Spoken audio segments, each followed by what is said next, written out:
Et vraiment ça a été le cadeau de cette dernière relation, découvrir ce juste équilibre entre domination et soumission, entre agressivité et passivité.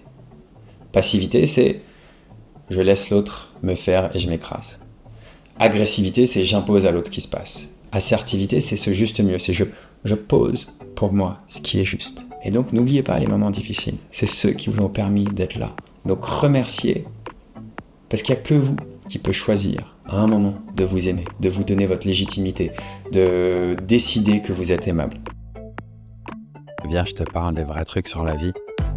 C'est le podcast où je vous partage toutes les vérités qui m'ont bien cassé les couilles la première fois où je les ai entendues. Le moment où je les ai fait miennes, elles ont changé ma vie. Vrai ou pas, à vous de voir. Mon intention est qu'elles ouvrent un dialogue à l'intérieur de vous. Prêt ? Bienvenue à Viens, je te parle des vrais trucs sur la vie. Cet épisode, ça va être moi en solo où je vous partage comment mes 2 dernières ruptures ont été les plus beaux cadeaux que je me suis offerts. Quels les enseignements j'ai tirés, comment réussir une rupture, comment bien vivre une rupture et comment, justement, passer de « Oh mon Dieu, c'est une rupture » à « La relation, elle est complète. J'ai vécu ce que j'avais à vivre. Merci à elle, merci à moi, merci à nous. Et je suis disponible pour rencontrer quelqu'un de nouveau. » Si Viens, je te parle, vous plaît, likez, mettez des commentaires, inscrivez-vous, abonnez-vous, vraiment ça soutient moi, l'algorithme et la possibilité que d'autres personnes puissent profiter de ce contenu. Et donc si ça vous parle, vous a parlé à la fin de l'épisode, partagez, programmez, lancez, soutenez. Au cours de la dernière année, j'ai eu 2 relations qui se sont arrêtées exactement à 6 mois, jour pour jour. La première a été un enseignement somptueux pour moi. On s'est rencontrés, on a passé une après-midi à la plage, c'était cool, c'était simple. Et en même temps, il y a une part de moi qui me disait ça va pas être si simple. Je voyais quelqu'un de réservé, de protecteur, et j'y suis quand même allé. J'ai pas écouté cette petite voix. Et cette relation a duré 6 mois et j'ai adoré notre relation. On partageait plein de moments de simplicité. On était vraiment amis et potes. On adorait se partager des trucs, se raconter des trucs. On s'appelait, on habitait à 2 heures d'écart. On s'appelait quasiment tous les soirs, moi qui n'aimais pas le téléphone. Vraiment, au cœur de notre relation était cette amitié. On adorait jouer ensemble, passer du temps ensemble, parler. Il y avait une évidence dans la qualité, dans l'intégrité, dans la loyauté de la relation qui, pour moi, était primordiale.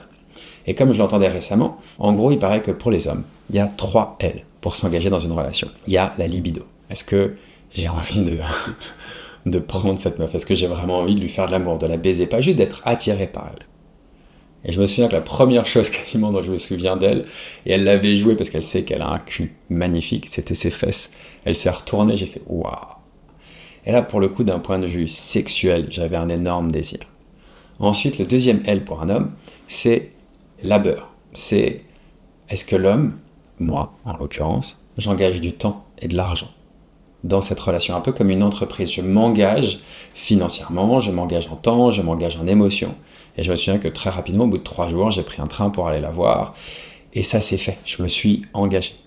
Le 3e, c'est la loyauté pour un homme. Et ça, il y avait une loyauté des 2 côtés. On était un couple complètement monogame exclusif. Moi qui, à des époques, ai pu être plus libre sur ces domaines-là. Avec elle, je n'avais envie de faire l'amour qu'avec elle, qu'à son corps.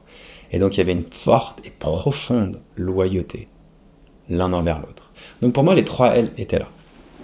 Sauf que de son côté, c'était un peu différent. Dès le début, quand je vous parlais de cette fermeture, j'ai senti qu'il y avait un truc qui n'était pas là de son côté. Et je lui dis, j'ai une sensation qu'à un endroit, tu t'engages pas, qu'il y a une part de toi qui est fermée et qui est en résistance. Et je lui ai dit très rapidement, si un jour cette chose-là ne vient pas, ne naît pas, je partirai. Et elle m'avait dit ok. Et au bout de quelques mois, on avait parlé de qu'est-ce qui fait que t'es pas amoureuse de moi? Parce que clairement, elle n'était pas amoureuse de moi, elle m'aimait, mais elle n'était pas amoureuse, il n'y avait pas cette passion, il n'y avait pas ce truc. Et pour les femmes, il paraît qu'il y a les 3 A, qui sont d'avoir une attirance physique, l'admiration, c'est j'admire mon mec, ça veut pas dire forcément qu'il c'est le PDG d'un truc, mais j'admire qui il est, j'admire comment il bouge, j'admire ce qu'il fait, il y a quelque chose chez lui, putain, ouais, j'admire ce mec. Et le 3e, c'est adoration. C'est que l'homme adore la femme. Il y a une sorte de révérence et d'adoration. Et un jour, quand je ne connaissais pas encore ce concept, je fais « Qu'est-ce qui fait que, là je le sens, t'es pas amoureuse de moi ?» Elle m'a dit « Moi j'ai besoin de 4 facteurs. J'ai besoin d'être attiré, j'ai besoin de l'admirer, de me sentir en confiance et en sécurité. » Et je fais « Ok, bon, clairement l'attirance t'en as, tu me dis très régulièrement que tu me trouves beau. La sécurité et la confiance, je le vois. Par contre, je sens que tu m'admires pas. » Et elle me fait « Oui. » Et je fais « Ok, d'accord. » Et je suis resté avec ce truc, et je savais pas trop quoi faire, j'étais là, merde. Ok, elle m'admire pas, pourtant, franchement, concrètement, je trouve que je suis un mec admirable, mais à l'époque, je n'osais pas le dire, et je n'osais pas le vivre, et je n'osais pas le rayonner. Aujourd'hui, clairement, j'ai aucun souci à dire que sur certains points, je suis un mec admirable, sur d'autres points, voilà, j'ai encore plein de choses à découvrir, mais il manquait l'admiration. Et cette relation, vraiment, ça a été pour moi, parce que j'ai plein de femmes qui m'ont adoré, admiré, c'était là, et je sentais qu'elles aimaient qui j'étais. Là, ça, c'était pas là. Et pour moi, ça a vraiment été la dernière relation où, au cœur de la relation, il y avait prouvé à l'autre que j'étais aimable. Et ça, si vous avez besoin de prouver aux gens, de montrer aux gens, ou de dire aux gens que vous êtes aimable, c'est que vous vous aimez pas. Donc le message que vous envoyez dès que vous essayez de prouver, de montrer, de rassurer, et c'est la grande différence entre être rassurant et rassuré. Quand tu es rassurant, tu es rassurant, tu n'as rien à faire. Quand tu essaies de rassurer, c'est que tu essaies de faire des actions pour combler des manques. Et donc à ce moment-là, il y a un blocage parce qu'en fait, quand tu essaies de prouver à l'autre que tu es rassurant, donc en menant des actions pour le rassurer, tu lui dis que tu n'es pas rassurant. Et de la même façon, quand tu essaies de prouver à quelqu'un que tu es aimable, tu lui dis que tu n'es pas aimable. Donc forcément, il ne peut pas t'aimer. Et donc dans cette relation, c'était vraiment pour moi de dire, ok, j'arrête ce comportement. La prochaine fois, je choisirai quelqu'un qui peut m'admirer dès le début, qui peut me trouver incroyable, qui quand elle me voit, je suis la 7e merveille du monde. Et donc pour moi, quand j'ai mis stop à cette relation, et j'ai prévenu, un jour, je lui ai dit, voilà, je l'avais prévenu qu'un jour je partirais, et on avait passé comme un accord. Et pour moi, c'est extrêmement important d'avoir des accords dans une relation. On s'était dit, avant de se quitter, on se laisse 15 jours pour dire, écoute, là, il y a ce truc qui fonctionne pas. Et si ça bouge pas, dans 15 jours, je m'en irai. Et donc, au bout de 6 mois de relation, 6 mois, 15 jours, je lui ai dit, écoute, là, je vois que t'es pas amoureuse. Je vois que je suis épuisé d'essayer de me sentir aimable et d'essayer de te prouver que je suis aimable. Et donc, en disant ça, c'était ok, je vais arrêter de demander à l'autre de me trouver aimable, je vais me trouver aimable. Et je choisirai, maintenant que je suis aimable, quelqu'un qui peut me trouver directement aimable. Et donc, il dit, voilà, écoute, si ce point-là, ça change pas, on ne trouve pas une solution, qu'on peut pas faire quelque chose pour que ça évolue. Moi, dans 15 jours, tu pars dans un mois au Brésil, moi, dans 15 jours, j'arrête la relation. Et voilà, je lui ai dit ça, et pendant 15 jours, elle s'est effondrée. Elle n'a rien fait, elle a été demander de l'aide à personne, elle n'a pas été voir un psy, elle n'en a pas parlé, elle a mis ça sous le tapis. Et quand au bout de 15 jours sont arrivés, la veille de son départ, le jour de nos 6 mois, on a été prendre un verre, et je pense qu'elle attendait, parce que je dis, en fait, on reste ensemble. Et je lui ai fait, écoute, là, il n'y a rien qu'à changer. On n'a pas eu de discussion, on n'a pas parlé, on n'a pas pu avoir cette conversation importante. Et pour moi, si vous êtes dans une relation et que vous ne pouvez pas avoir ce genre de conversation, on dit, là, je vois que j'ai plus de désir. Ou là, je vois que je me sens moins amoureuse. Ou là, je vois que j'ai du désir pour quelqu'un d'autre. Ou là, je vois que je m'éloigne de toi. Normalement, ces conversations, quand vous les posez, c'est pas normalement. C'est si vous êtes dans une relation riche, nourrissante, avec quelqu'un avec qui vous pouvez évoluer personnellement, vous, l'autre et la relation, ces conversations devraient vous rapprocher. Elles devraient vous permettre de mieux vous découvrir, d'actualiser tous les jours, ou toutes les semaines, ou tous les mois, ou tous les ans, qui vous êtes. Tous les jours, vous êtes une nouvelle personne. Vous êtes une nouvelle personne, l'autre est une nouvelle personne. La relation évolue. Donc régulièrement, la relation, vous, les 3 personnes ont besoin d'être mises à jour, comme votre téléphone, comme vos applications, parce qu'il y a des nouvelles choses. Donc il y a besoin de faire ces mises à jour. Et ces conversations sont des mises à jour de vous, de la relation, et aussi une information de dire à l'autre, voilà comment je suis en train de me mettre à jour. Est-ce qu'avec cette mise à jour, tu as toujours envie de bosser avec moi? Ou est-ce que tu as toujours envie d'avancer avec moi? Est-ce que tu as toujours envie d'être mon ami en couple? Ou quoi que ce soit. Et donc ces mises à jour, elles sont essentielles. Et là, il n'y a pas eu de mise à jour. Donc j'ai arrêté la relation. On s'est vu un mois après pour se rendre nos affaires, faire pour moi quelque chose qui est important, qui est un rituel de fin, pour vraiment honorer, remercier l'autre, être dans la gratitude. Et à ce moment-là, elle était très dans tu m'as quitté, tu m'as abandonné. Je l'ai regardé, certes, j'ai arrêté la relation. Par contre, je t'ai dit, écoute, si sur ce point-là ça ne change pas, moi je pars. Donc est-ce que tu peux entendre que tu m'as laissé partir ? Et c'est ok que tu m'aies laissé partir. Mais c'est pas moi je me suis paré et je t'ai pas prévenu et je t'ai rien dit, c'est non. Je t'ai dit que là, si ce point-là il changeait pas, je partirais. Et tu m'as laissé partir. Et à ce moment-là, il y a vraiment quelque chose qui s'est apaisé, on a passé une très jolie soirée, on a pu discuter, c'était très beau. Et c'est vrai que au moment de cette rupture, dans ce choix-là, dans me choisir que je suis aimable, le premier mois et demi après la rupture, j'étais en permanence dans cette gratitude. De merci pour tous les moments que j'ai partagés avec toi, merci d'avoir vécu ça, merci de m'avoir permis de découvrir ça de moi. Et ça, pour moi, c'est le point essentiel sur comment réussir sa rupture. Parce qu'à un moment, on peut soit déprimer, et c'est pas réussir dans j'ai marqué tous les points, je suis le plus fort, mais juste dans je suis bien avec mon choix. Et donc là, j'étais vraiment dans la gratitude de merci de tout ce que j'ai vécu.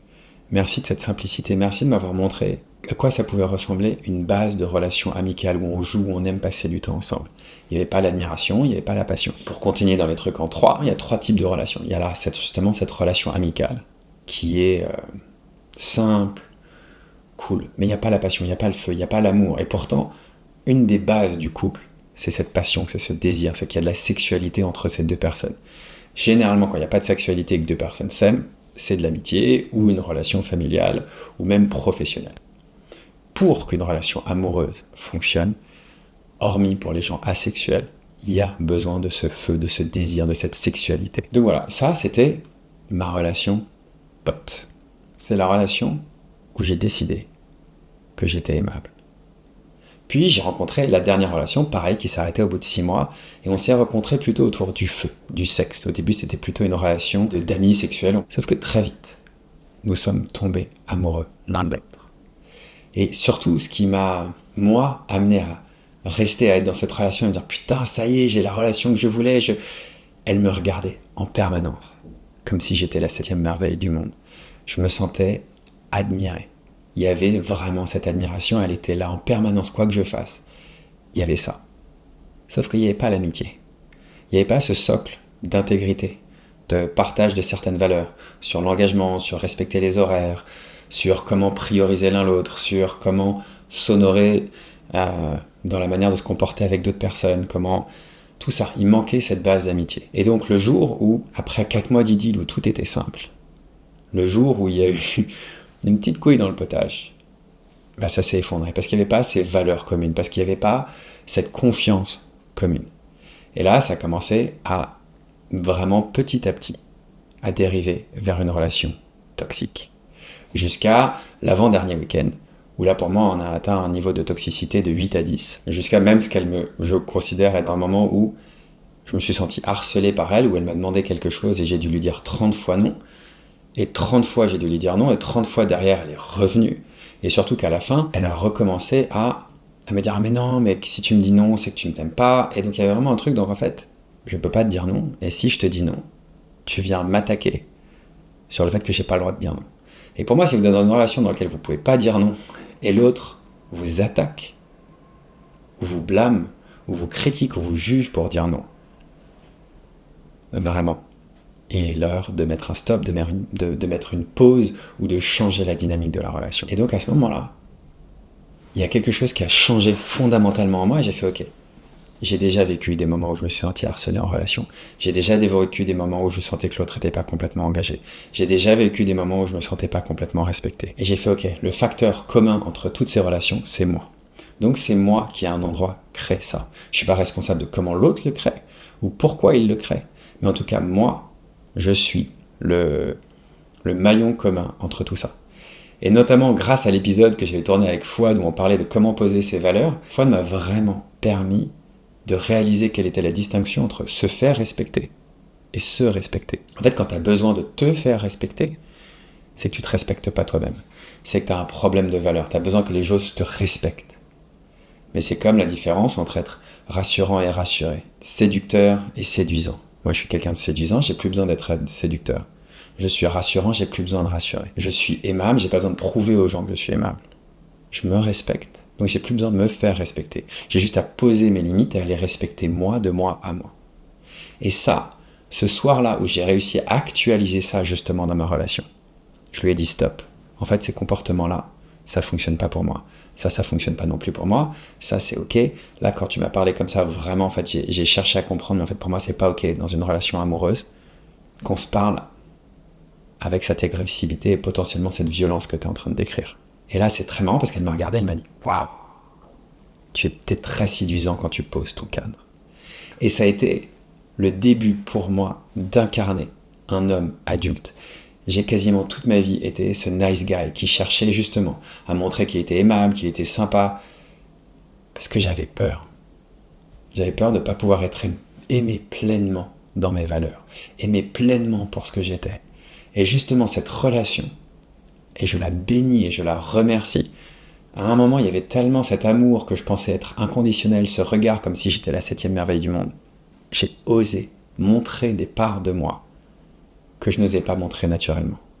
À ce moment-là, c'est là où ça a commencé à bugger. Et donc, plutôt que de continuer à externaliser ça, j'ai fait ok. Je choisis maintenant de me respecter, d'être aimable avec mes valeurs, avec ce que je suis. Et donc, j'ai découvert ce que c'est la différence entre se respecter et se faire respecter. Et à ce moment-là, j'ai commencé à respecter mes engagements sur l'intégrité, sur le temps, sur la manière dont on se parle, je suis très très fin avec tout ce qui est de l'ordre de la manipulation, du chantage, du comptage. Et donc à partir de ce moment-là, à chaque fois qu'elle me proposait de la manipulation ou du chantage, ou quelque chose qui était... je dis écoute, j'entends, mais ça c'est pas ok pour moi dans la relation. J'entends. Est-ce qu'on peut se parler autrement? Est-ce que tu peux me dire les choses autrement? Et justement dans cette conversation le soir où j'ai enfin posé mon homme, elle dit je te trouve beau, il y a un moment elle m'a provoqué, il y a un moment elle m'a cherché, il y a des moments où elle était agressive, elle faisait des trucs comme ça, et j'ai fait écoute, pour moi c'est pas ok que tu me provoques. Tu l'as fait là, mais est-ce qu'on pourrait se parler autrement et de manière différente? Comme pour moi, elle avait pu me dire dans le passé que parfois quand je m'énervais, je pouvais monter d'un ton, elle me demandait de pas monter d'un ton, et de pas franchir un certain seuil de respect dans la communication. Et donc pour moi, c'était enfin m'offrir ça dans la relation. Et donc je remercie tout ça, je remercie toutes ces choses-là, toutes les choses où je me suis laissé marcher dessus, où je me suis effacé, où j'ai cru que j'avais besoin de m'effacer, où j'avais besoin de... si je dis ça, peut-être que je la perds. Et là, c'est ok. Je préfère perdre l'autre que me perdre moi. Je vais me respecter, moi, poser qui je suis, poser mes valeurs, poser mes non négociables. Et depuis ce moment-là, ma capacité à dire non dans des projets professionnels, amicalement, dans tout, augmente. Et je vois la manière dont les gens me regardent, le respect que je peux avoir, que j'ai tout d'un coup. Alors que j'arrête d'essayer de me faire respecter juste parce que je me respecte moi. Donc ça, c'est le premier point fondamental que j'ai découvert dans ma dernière rupture. Et surtout, je préfère dire, quand on dit perdre, tous ces termes, rupture, si concrètement ce qui s'arrête, c'est pas en train de quitter l'autre. C'est pas une rupture, vous arrêtez une relation. Vous avez une relation entre deux personnes, et juste vous arrêtez cette relation. Les deux personnes continuent d'exister, je te quitte pas, j'arrête cette relation. Et c'est pour moi un terme que j'aime beaucoup, et c'est vraiment cette perception, pour l'avant-dernière rupture et celle-là, qui m'a aussi soutenu, de dire que la relation était complète. Ça y est, la relation, elle est complète. Comme par exemple, parfois je surfe, je prends une vague, je peux choisir le bon timing, le bon moment, parfois il y a quelqu'un d'autre qui a la priorité, parfois je suis trop tôt, parfois je suis trop tard, et quand je suis au bon moment, au bon endroit, que la vague ouvre et que je peux aller la surfer, même si c'est le bon moment, le bon endroit, j'ai pas de contrôle sur la vague, peut-être qu'elle va durer 2 secondes, peut-être qu'elle va durer 30 secondes, et ça me regarde plus. Et donc de la même façon que cette vague, une fois qu'elle est finie, elle est complète, votre relation elle est complète. Lâchez sur ça devrait durer 1 an, 6 mois, 2 ans, lâchez cette durée-là. Et donc pour moi, là, de nouveau, avec mon ex, la relation, elle était complète. Complète aussi parce que j'avais appris cette deuxième chose essentielle pour moi. Et c'est là où je suis en joie pour mes futures relations, parce que je suis enfin prêt à vivre cette relation d'adulte à d'adulte responsables, qui sont prêts à avoir ces conversations difficiles qui nous rapprochent, qui sont prêts à oser se dire les choses, et qui sont prêts à se perdre pour apprécier le côté fragile, précieux d'une relation. Donc le deuxième point que j'ai découvert, et c'était souvent un des traits que j'avais dans beaucoup de mes relations, c'est que je trouvais que les femmes en face de moi n'étaient pas engagées autant que je l'étais. Et en fait, jusqu'à ce moment, et je pense que c'est assez proche dans le respect, pour moi, être engagé, c'était me donner à 100%, c'était dire oui, c'était me rendre disponible, c'était m'oublier. Bon, il y a plein de moments où je m'oublie pas et j'essaie de dire non, mais il y avait une part de moi qui disparaissait, qui s'effaçait pour être de nouveau ce gentil garçon. Et donc pour moi, en fait, à la seconde où j'ai posé mon cadre, j'ai posé mes non négociables, je lui dis ça c'est ok, ça c'est pas ok, alors là, j'ai découvert ce que c'était s'engager. C'est d'abord, je m'engage avec moi, je m'engage avec mes valeurs, je m'engage avec qui je suis. Et si je te propose mes valeurs et que voilà, ça c'est mes valeurs, et que les tiennes c'est ça, il n'y a aucun endroit où on se rejoint, c'est pas grave, la relation s'arrête. Si on fait ça et ça, bon, il y a ça, peut-être que ça fera une relation de 1 semaine, 15 jours, 3 semaines, 1 mois, on verra. S'il y a ça, et qu'on a tout ça pour jouer ensemble, et bingo, allons-y. Et donc c'est pour ça que là je suis extrêmement excité déjà dans les premiers dates que j'ai faits, dans les futurs dates, de venir avec cette posture où je suis engagé avec moi. Je n'ai pas à prouver à l'autre que je suis aimable. Je n'ai pas à prouver à l'autre que je suis rassurant ou séduisant, je le suis. C'est tout. Je suis tranquille avec ça. Et là où la vie, je la remercie dans ce qui s'est passé, c'est que ce premier soir où j'ai posé mon homme, je me dis ok, c'est bon, c'est fait, le lendemain elle va piger. Non, le lendemain, et pendant les 15 jours suivants, tous les jours, elle est venue tester ma résolution. Et le premier jour, j'ai piqué une énorme colère en disant « Putain, mais elle a pas compris, mais quelle... » Et en fait, non, après je me suis posé, je me dis « Là, la vie, elle me demande d'être ferme et d'avoir une résolution, d'être déterminé. Et qu'à partir du moment où j'incarne cette énergie masculine, je la garde. Par moments, je peux la poser quand c'est le soir, quand c'est un moment, quand j'ai besoin de repos, quand j'ai besoin juste de faire des gratte-gratte et que mon partenaire ou ma partenaire me caresse, me câline. Très bien. Mais quand il y en a besoin, cette fermeté, cette puissance, cette assertivité, elle est là. Et vraiment ça a été le cadeau de cette dernière relation avec comment me respecter moi, comment m'engager moi pleinement. C'est de découvrir mon assertivité. Découvrir ce juste équilibre entre domination et soumission, entre agressivité et passivité. Passivité, c'est je laisse l'autre me faire et je m'écrase. Agressivité, c'est j'impose à l'autre ce qui se passe. Assertivité, c'est ce juste milieu, c'est je pose pour moi ce qui est juste. Et ensuite, on voit ce qui se passe. Et c'est vraiment une grande différence pour faire la distinction entre un ultimatum et deux adultes qui se parlent en disant écoute, ça c'est moi, ça c'est un non négociable, l'intégrité, ou arriver à l'heure. Est-ce que c'est ok pour toi d'être dans une relation où on fonctionne comme ça? Oui, non, tu prends le temps, je te laisse. Si c'est pas ok pour toi, c'est pas grave, la relation elle est complète, on s'arrête là et c'est mieux de le savoir maintenant. Qui est différent de si t'arrives pas à l'heure, je te quitte. Parce que là en fait, ça vient avec agressivité, avec chantage. Et là c'est pas pareil, c'est ok. Moi j'ai envie de jouer à un jeu. Voilà mes règles. Ah ok, ça c'est tes règles. Comment on peut créer ces règles communes? Et si on trouve pas de règles communes, comme je disais tout à l'heure, c'est pas grave. On s'arrête et il y aura sûrement quelqu'un, il y a quelqu'un qui aura envie de jouer avec des règles très similaires à moi. Si j'existe en un exemplaire, il y a forcément une femme, un homme quelque part qui aura envie de jouer quasiment de la même façon que moi. Et donc pour moi, au cœur de l'assertivité, il y a eu vraiment cette joie et ce plaisir. Et je dis ça à tous les nice guys ou à toutes les femmes ou à toutes les personnes d'honorer mon agressivité, honorer ma violence, honorer ma colère. Parce que cette première après-midi, quand je vous ai dit, ou le lendemain, elle a continué de me tester après que j'ai posé mon cadre, j'ai pété un plomb, j'ai pris toutes ces affaires, je les ai mis dans un sac, j'ai pété un des cadeaux qu'elle m'avait fait, et je sais, putain, mais pourquoi je deviens fou? Et en fait, c'est cette énergie de vie qui est venue me dire, Marc, là, tu te respectes pas. Pose ton cadre et continue de le poser. Continue de te respecter. Continue de te respecter pas. Toi, aime-toi pour toi, parce que ça te fait du bien, toi. Et à partir de ce moment-là, il y a quelqu'un qui me fait merci à ta colère. Et je fais quoi? Et ensuite, j'ai cheminé, j'ai été faire un stage de play fight où on apprend à un peu comme deux animaux à se chamailler. Et j'ai continué à poser cette assertivité, à avoir cette force d'accepter que je puisse déplaire à l'autre. Que parfois, quand je suis dans cette énergie masculine et assertive, l'autre il se ferme, l'autre il a peur, l'autre il se met en posture de victime. Et c'est pas parce que l'autre se met en posture de victime, se referme, que moi je suis en train d'être un bourreau. Et donc c'était ok. Je laisse tous ces jeux de triangle de Cartman, de sauveur, victime, bourreau, je les laisse de côté, moi je te pose. et je te partage qui je suis. J'ai trouvé mon assertivité. Et là, cette énergie-là, rien que de vous en parler, j'ai les larmes aux yeux tellement je sais maintenant, aujourd'hui, que je saurais me faire violence. À moi, quel que soit le contexte, j'aurai cette agressivité, j'aurai cette force, j'aurai cette énergie pour me respecter à l'intérieur de moi. Que je sois dans une prison, quelle que soit la situation, je saurais dire stop, je saurais me respecter.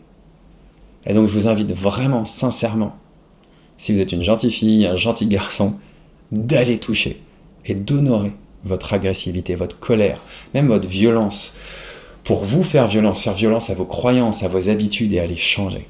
Et donc pour moi aujourd'hui, quand les gens me disent « Est-ce que tu es triste ?» Je ressens de la tristesse, mais je ne suis pas malheureux. Je peux ressentir du vide et je ne suis pas malheureux.